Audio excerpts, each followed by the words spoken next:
Hey there, entrepreneurs. My name is Sushant, and welcome to Trep Talks. This is the show where I interview successful e-commerce entrepreneurs, business executives, and thought leaders, and ask them questions about their business story, and also dive deep into some of the strategies and tactics that they have used to start and grow their businesses.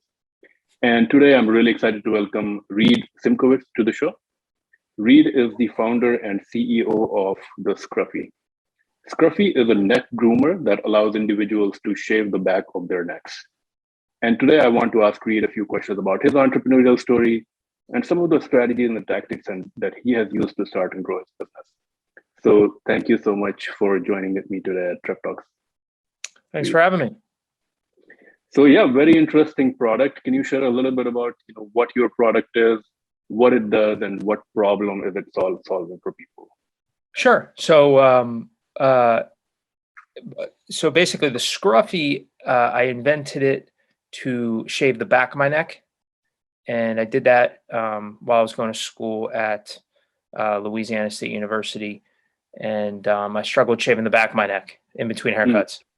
So, and then later on, it became a leg shaver, actually. So you got it partially correct there. When we launched the product, it became a leg shaver. People started buying it to shave their legs. Gave them a quicker leg shave, and then it helped people shave the back of their necks as well. And we're also testing it out as a head shaver currently. So basically, the use case started out as a neck shaver, and now it's a leg shaver. Would that be more of a women product? Yeah. Because I would assume like most men probably don't shave their legs, right? Yeah, that's true. I mean, I've had to, since I'm selling it, I've had to shave my legs. So that's been an interesting kind of a thing. But yeah. Well, I get, there's swimmers that shave their legs, bodybuilders, stuff like that. But yeah, mostly women are buying it. Okay. Very interesting. So you found that there are more sales for the leg shaving use case rather than the neck. Yeah. As soon as we started posting content on TikTok, people started commenting that we post that we start marketing it for legs. So we made a leg shave demo, and people just start. Yeah, that's kind of where it began. Just consumers, people, people in the comment section, followers just started mentioning that we should start selling it as a leg shaver. I mean, that's really interesting, really about, pivoting a product. I mean, a lot of the times, what entrepreneurs or even business advisors say is, when you're creating a product to sell, first try to look at the market if there's market demand or something. So that's one approach. But the other approach is, which I would assume that you took, is you created the product. I don't know what kind of research you did at that time, but once you had the product, you basically pivoted just to serve a different segment of the market. Can you share a little bit about, how you think about this? Did you do any research to say, this is a problem that I'm having in terms of, shaving my neck, but are there other people in the market that would actually pay to buy this product from me? Yeah. So in the very, very beginning, just to kind of go back for a second. So when I had the idea, I had mentioned it to my buddies back home, my 5 buddies, and 4 of them thought it was a great idea. So I was like, okay, well, that's a start. And then I started doing some market research. I used a platform called SurveyMonkey. So I think it's surveymonkey.com. And I put out some surveys out there in the country, and it got some interest. So I pursued it from there. And when I realized it wasn't just me, that's when I realized that maybe there's something here. But since you launched the product, you have found that's actually a limited market. That of course you pivoted from there. Yeah. Well, what happened was, people started buying it for their legs. More people started buying it for their legs. So it just made more sense economically to pivot the product. Yeah. I mean, yeah, more people shave their legs than trim up the back of their necks. That's something we found. And, we might eventually pivot this as a head shaver. We're testing it out as a head shaver now. So it might change even more from there. So, but yeah, I mean, a lot more people would shave their legs a lot. I mean, most women do. So yeah, more the sales are going to be higher on that end. And the idea of the product is actually really simple. It's kind of a round shaped thing with multiple um, razor uh, razors attached to it. Do people have to? I'm assuming that once people buy this, they have to, after one or two uses or a few uses, they will have to switch the razors also. Is that? Yeah, we found that it's like every 8 shaves or so, just depending on how hard you're shaving it or how often you're shaving it. It's around 8 shaves or so.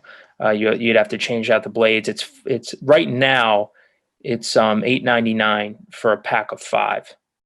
So which So is actually cheaper than most razors. Most razors are at least $2 per cartridge, just a little less.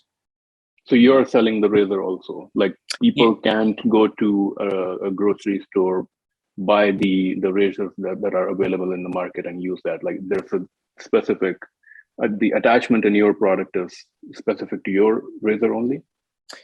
yeah. So we sell it on the Scruffie.com, or you can go and go in the store and get. It's compatible with um, um, a Gillette Mach 3 razor. Okay. Okay. Yeah. So Is it's compatible with the Gillette Mach 3. and is that a um, does that demotivate people from buying that? Because I would assume, like, buying a Gillette Mark 3 pack of razors, it's generally pretty expensive in the market, right? Right.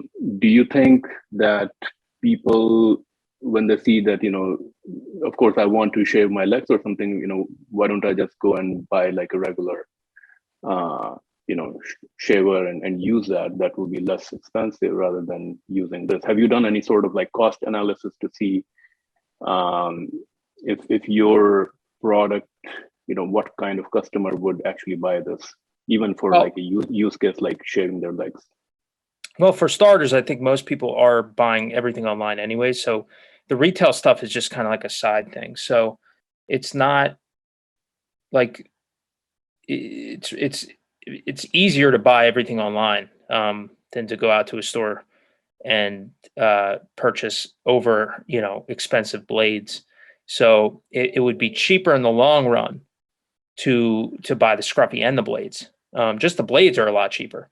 So the retail side of things really doesn't matter to me because it's not. I just don't really see. Everyone's buying stuff on Amazon or online, Hmm. so it doesn't really make much sense to me for people to go in there. Anyways, but if they are in the store, they can do it. Is one is a plus. So, but as far as like the Scruffy goes, it is a quicker shave, and it's not it doesn't shave everything, so you would still need a regular razor Okay. for other things.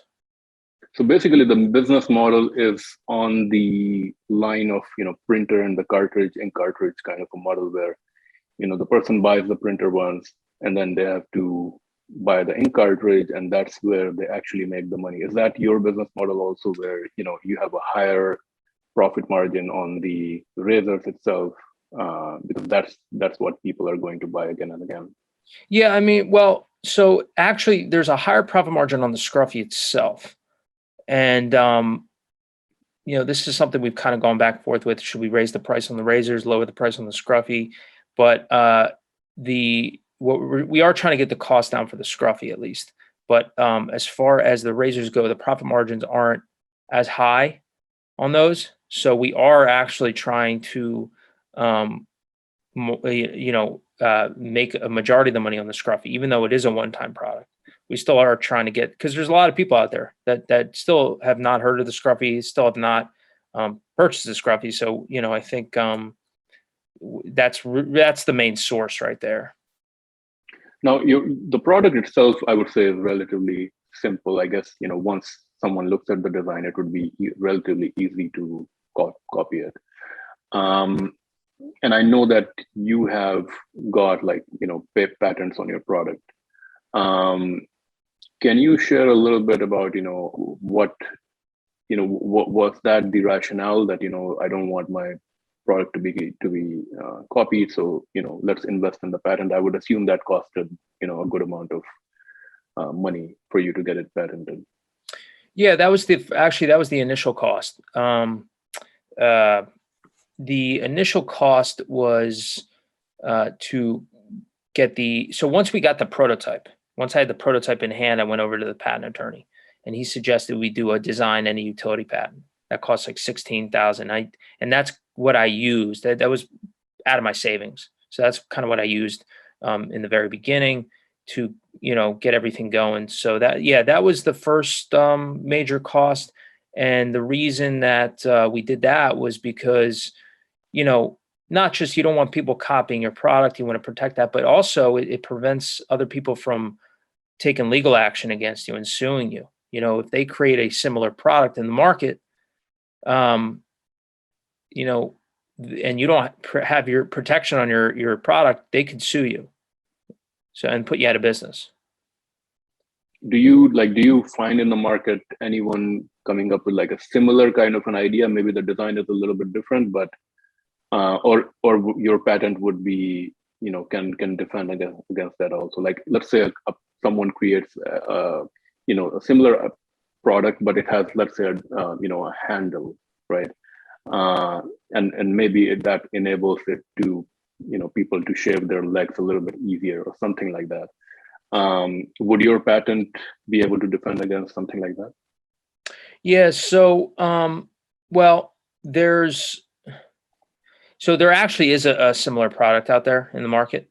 Okay. And they launched 2 months after we launched, and they so we're trying to figure out if we're taking legal action against them. So we're just not sure yet. But basically anything that is in the shape of the Scruffie that you see in that band shaped, anything over two razors, we have patented. So it's like 2 or more razors. So they are infringing on our patent. It's just like a matter of like, how are we going to take legal action, and what exactly are we going to do? So it's just like, we're still talking about that.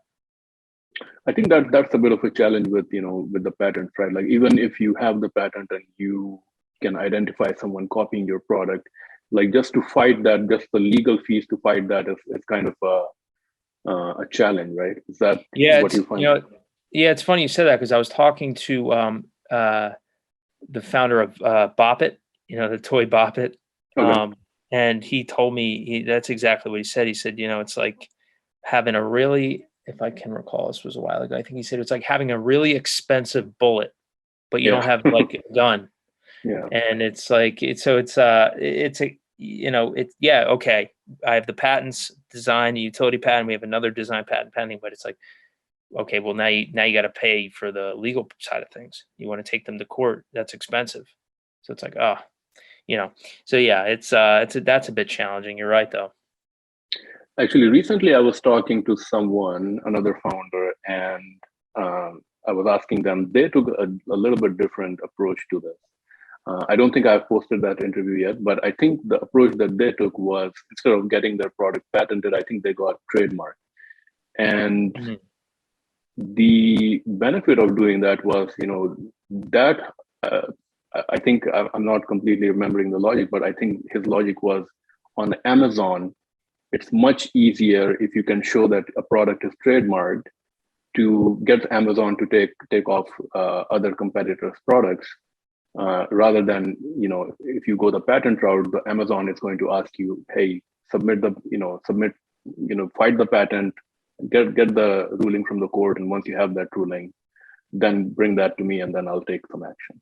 So I think they took a little bit of a different approach, and which kind of made sense to me, I guess. Yeah, I've heard about that actually. I had a meeting recently with this company that told that they help you with taking other people's listings. Like if somebody's copying your product and selling it on Alibaba or Amazon or something like that, they kind of have a way around it. And one of those ways is the trademark. So it's a very interesting thing. I've never heard about somebody trademarking a product, but honestly, it's from the information that I've recently learned, it seems like it's actually it's not it's cheaper. It's a cheaper way of doing it, and it might actually work. Yeah. So, yeah. So when you started, of course, I think you had this idea, you had this aha moment to have this product. Uh, at first, you basically, created some very basic prototype. Can you share a little bit about what that process was like, product development process, Sure. where you came to the current design? And are you still doing any product development to improve the product or something along those lines? Yeah, sure. So, just to take you back, when I was in college, I struggled shaving the back of my neck. So my friend Andre would do it for me because I couldn't use a regular razor, and so he would do it. But the issue was he wasn't always around when I was around, and so I figured, maybe there's a way to create this back of the neck shaver somehow. So the first thing I did was I went to the local CVS on campus, glued together some razors. It didn't work, but there was something there. And then I took that. I went to the student incubator on campus. So at the student incubator, they pair you up with some engineers. So I was paired up with two engineers, and that's how we got the process going. An engineer by the name of Jonah drew up the design. The other engineer, Van, made the CAD drawing. The CAD drawing is what you need to print out the prototype.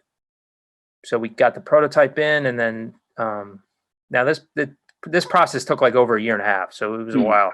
And then I took that, I went, and then I found my own manufacturer that way. And but it was a series of multiple drawings, several months, well, over a year and a half. And as far as new product, well, and so we actually have Scruffie 2.0 out.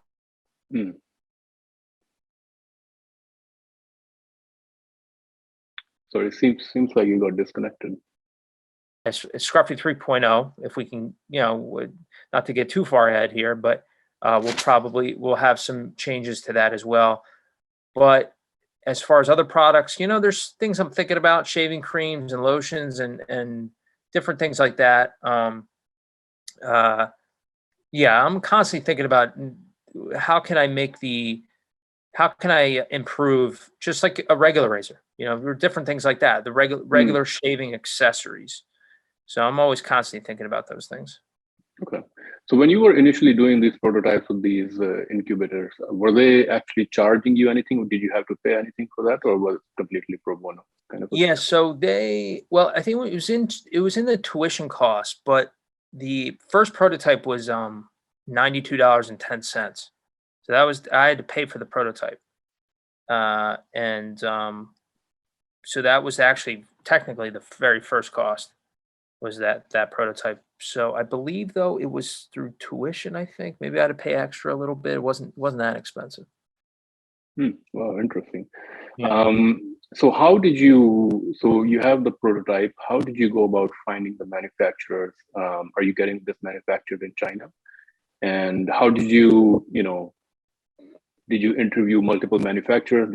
How do you come up, to your the manufacturer that you decided to go with? And can you share about that process a little bit?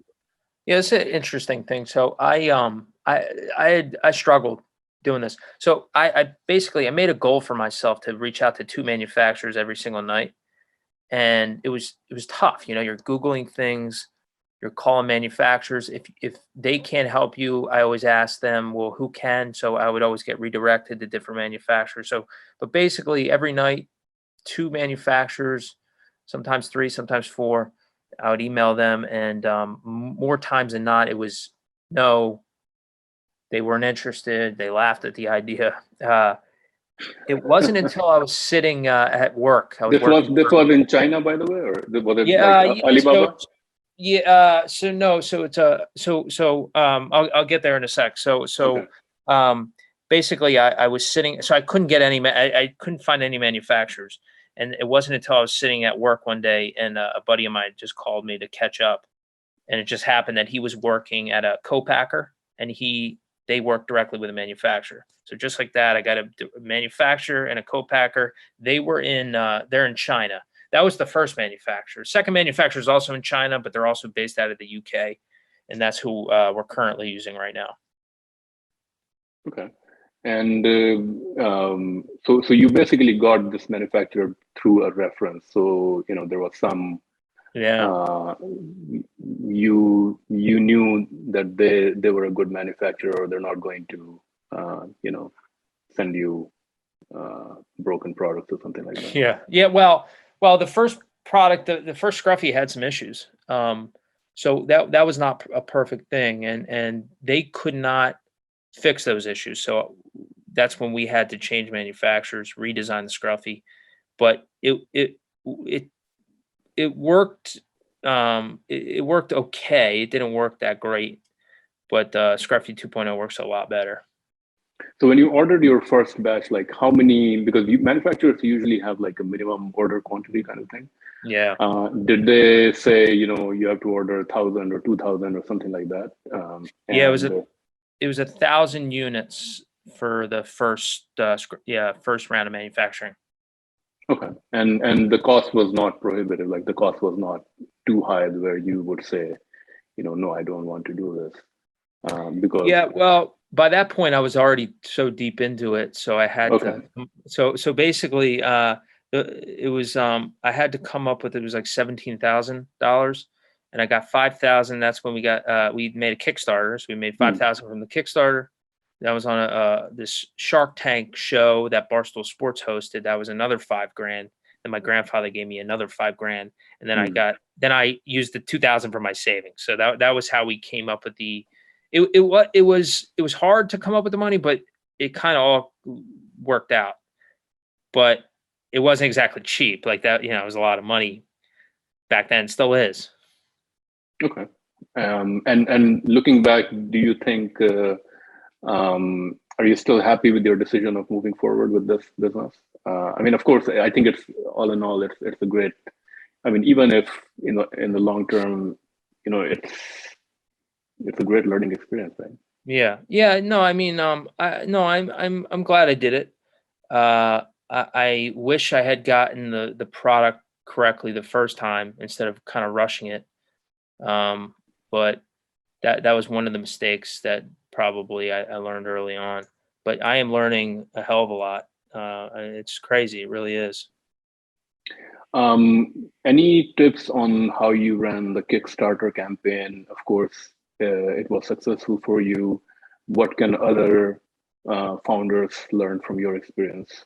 Well, so we got the Kickstarter funded. That was a bit of a struggle as well, because I didn't collect any sort of email list. I didn't really have anything in the very beginning. I just launched the Kickstarter and then posted it on social media with my friends and family.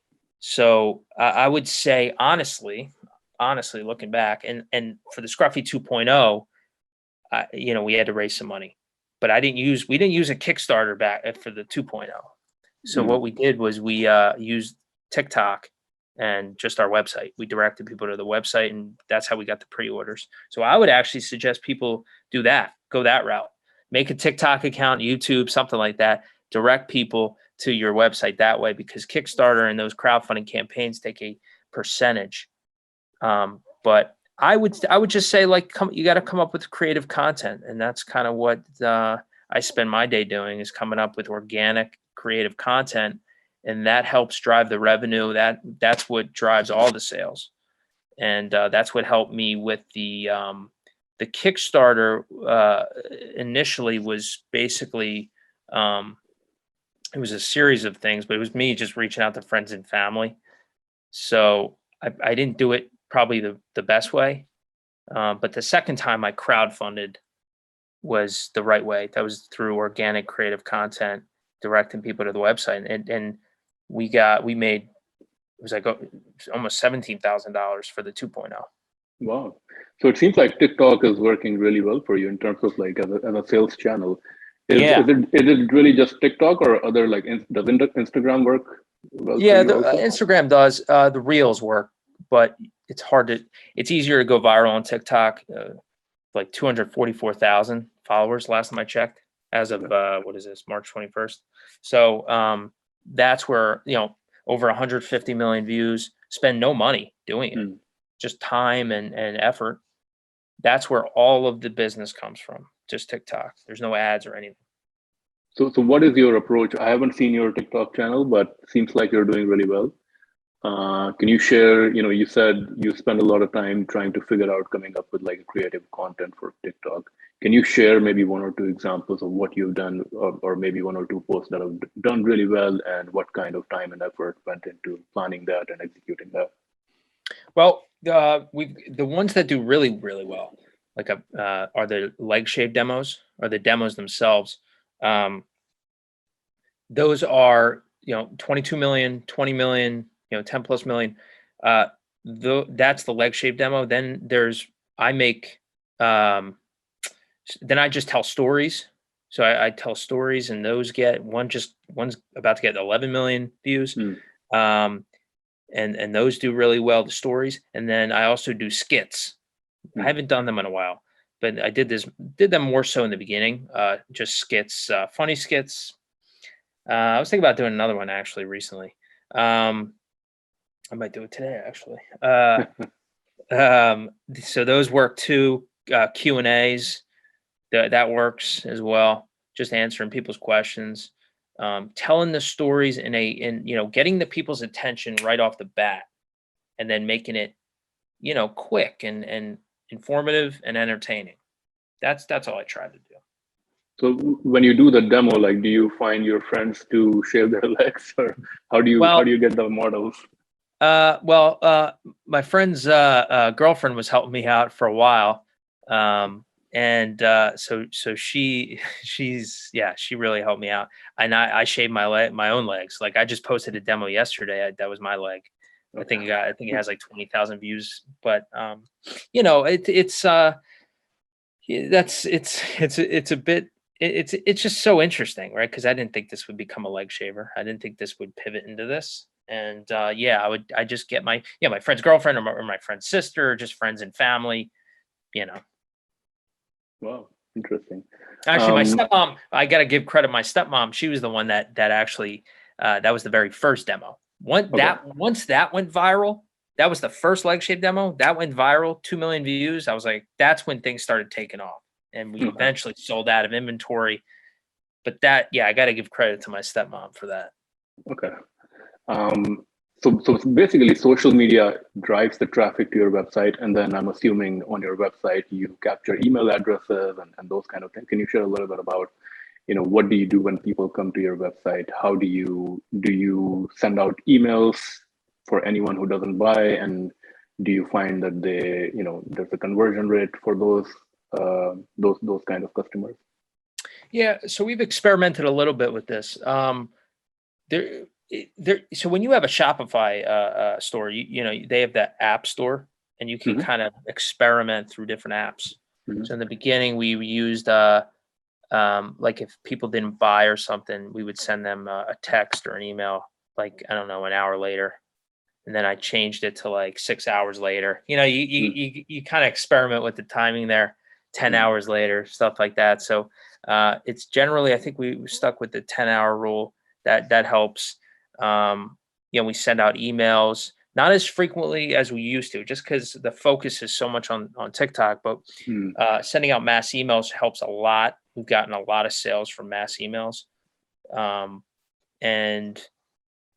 So we try to send those out once a week, not, a few times a month.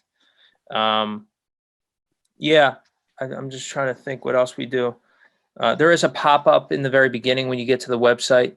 We send out a free Scruffie once a month, and we pick a random subscriber. Okay. That helps a lot. And a lot of people sign up through that. Do you also invite, like, when you are sending out these free products, do you invite those customers to like send you a quick video using the product or something like that? No, but that's a good idea, though. That's a good idea. I haven't thought about that. I think I read somewhere an influencer posted your product somewhere, and that gave you some traction? Do you do more influencer marketing these days?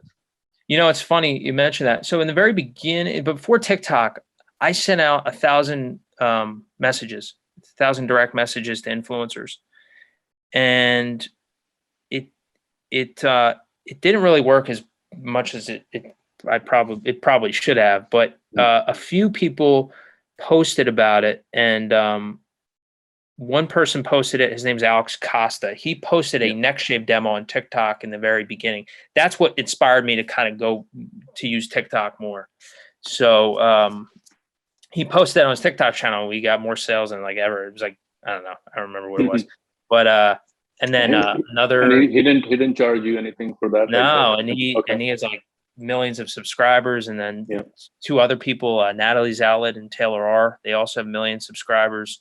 Or Natalie's like 8 million, and they didn't charge either, and that was pretty cool. It's really cool. So yeah, but that helps too. But it's really it really comes down to just coming up with creative organic content, and that's something early on. I just was expecting everybody, all these other influencers, to kind of do it for me.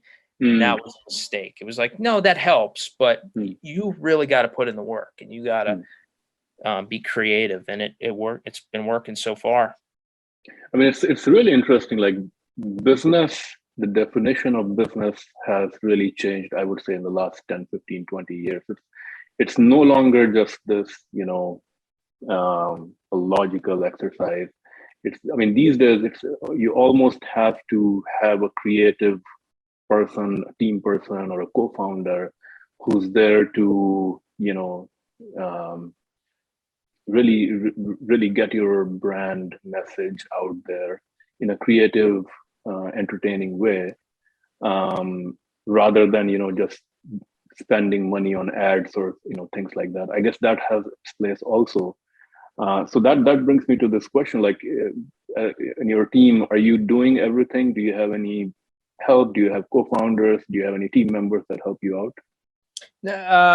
Technically, as far as employees go, it's just me. But I mean, I do get help from friends and family with marketing and logistics, shipping, stuff like that. Accounting. My brother does accounting. But yeah, as far as employees, it's just me. I'm doing all the content and everything like that. So right now, do you really see most of your role, 60, 70% of your role in your business really just the creative marketer, really just coming up with creative ways of promoting your product and driving sales that way? Yeah, pretty much. I'm like the influencer behind my brand here, and it's just like it's like I drive all the sales. I'm the marketing guy. But it's like then there's the other things you got to think about too, that I do, and it's like worrying about we're putting together this head shave testing program, and these are I have all these different things that I have to do during the day. The main thing is that marketing role, and that's what I thrive in, and I enjoy it. I really enjoy making videos. It's fun to me. I think your shipping strategy, can you share a little bit about your fulfillment and shipping? I think your website says free shipping within the US. Yeah. Where do you warehouse your products? I'm assuming your products, because they're small, they don't require a huge warehousing space. And then how do you fulfill them? Do you fulfill them yourself? Fulfill them out of here, out of this apartment, actually. And so I do all the fulfillment, and all your products are stored here also in this apartment. Everything. Everything's stored here. And there was a ShipBob. I think it's called ShipBob. I had a few meetings with them early on, but it was too expensive. It was too much money. They, basically they would be these third party, these 3PLs, they call them, these third party logistic firms will ship out your product. It's just too expensive. I figured, I'm going to do it myself, and you have more control over it. So that's something that I actually enjoy doing now. I just came back from the post office, and I ship, I forget how many I shipped today, 15, something like that. And and free shipping in the US and free returns.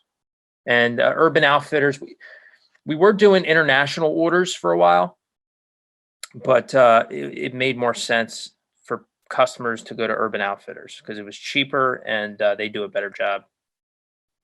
Okay. So how, of course, you're building in the cost of the shipping and returns in the product itself, right? Right. I'm assuming it's all ground shipping. Are you working with like USPS?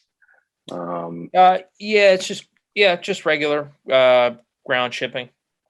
Sometimes if there's like somebody 5 minutes from me, I'll just drop it off, save a shipping label. But yeah, other than that, just USPS is the main go-to. Once in a while UPS, but mostly USPS. But you don't offer a paid option on the website. Like if someone wants to get it next day or something, like you have the option that they can pay and get it shipped quickly. No. Okay.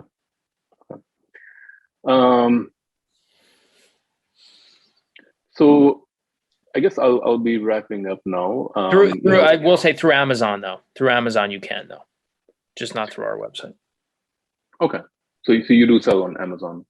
Yeah. So we sell the Scruffie.com, Amazon, and Urban Outfitters are the three. Okay. And the best channel is your website because you're able to drive direct traffic from TikTok. Yeah. Okay. So in every entrepreneur's journey, there's always failures, lessons learned, in their journey. Can you share a couple, one or two big failures that you think if you had avoided, maybe had given you success sooner? And what can other entrepreneurs learn from it? Yeah, and I touched on this a little bit earlier. It was rushing through the R&D process. The Scruffie 1.0 just wasn't as good as it should have been.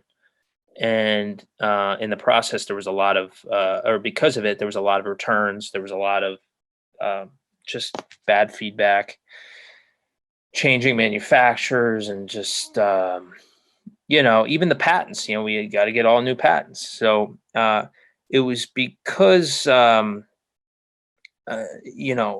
it, the manufacturer wanted to rush me, and at the end of the day, it's my fault. But I should have just got it done right. It's best to get it done right, even if it takes longer. It's better to get it right than quickly. So it's like how like there people it's not necessarily about making sure it's perfect. That's not really what I'm talking about. It's just making sure you get it right. You make sure it functions the way it should. And that can kind of take some you got to stand your ground a little bit. So something I wish I did earlier on. Okay. So now we're going to move on to our rapid fire segment, and in this segment, I'm going to ask you a few quick questions, and you can answer them in like one or two, a few words or a sentence. So, a book recommendation that you would have for entrepreneurs or business professionals? Shoe Dog by Phil Knight, founder of Nike. Great book. It's my favorite book because he takes you through his entire journey from selling shoes out of his parents' basement to what Nike is today.